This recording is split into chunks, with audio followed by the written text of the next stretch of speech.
Hey, hello. Today we're going to be discussing the temporomandibular joint. Now, the temporomandibular joint is essentially what it says on the tin. It's a joint located between the mandible, which is found over here, which makes up our lower jaw, and located between the mandible and the temporal bone. Now, there's specific parts of the temporal bone and specific parts of the mandible. So, firstly, it's a joint. So, what kind of joint is it? It's a synovial joint, and a fun fact is it's actually the most used joint of the human body, and it's a synovial joint as well as a hinge joint.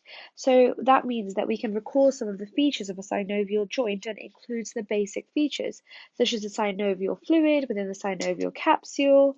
It also has an articular capsule, but something that's quite unique to the temporomandibular joint, or something that's special about the temporomandibular joint, is that we have also an articular disc within this joint. And that articular disc would be located here. Now, the temporomandibular joint, which part of the mandible is it? So if we look at the features of the features of the mandible include, so this is our mandible, here's the ramus of the mandible, here would be your angle of mandible, so a quick revision of that. Then the posteriorly protruding feature. This is known as the condylar process, and the anteriorly protruding feature is known as the coronoid process.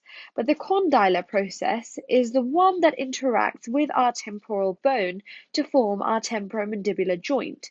And the condylar process comes in contact mandibular fossa, with the mandibular fossa over here of our temporal bone. And the other bones that we can identify here are the zygomatic bone. Here's our temporal bone. Here's our external acoustic meatus.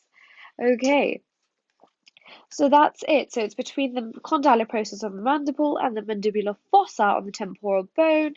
And if we get a closer look at the temporomandibular joint, the anatomy of the temporomandibular joint is that it's a synovial membrane which lines the joint and produces the synovial fluid that nourishes and lubricates, which prevents friction. Okay, now this is the condylar process coming upwards.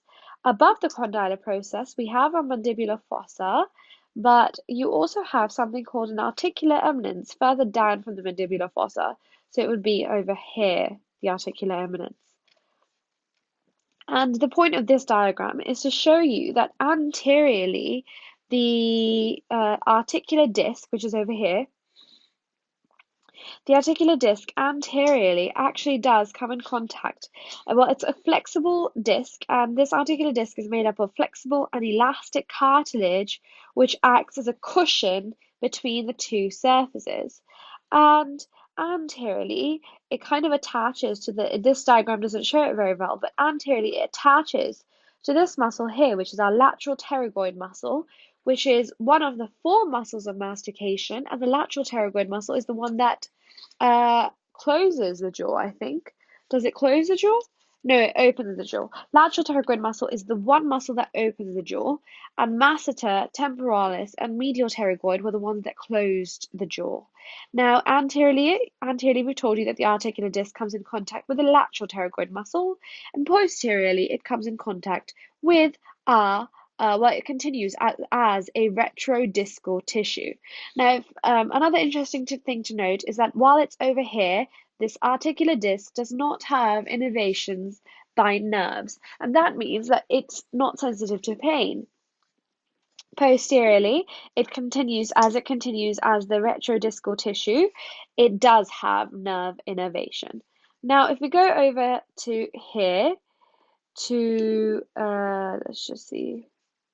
If we go over here, yeah, and we can just see the mandible in action, and we can see it articulating with the mandibular fossa of the temporal bone. As we discussed before, here's our zygomatic bone. By the way, this thing coming out here is the zygomatic process protruding from the temporal bone. Here's our mandibular fossa. Here would be our articular disc. Now, we just talked about how our articular disc anteriorly does come in contact with the lateral pterygoid muscle. Here they are. Here's how it would come in contact with the lateral pterygoid muscles. If we just put that person back.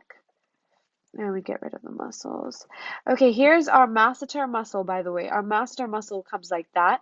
Here was our lateral pterygoid muscle deep in there.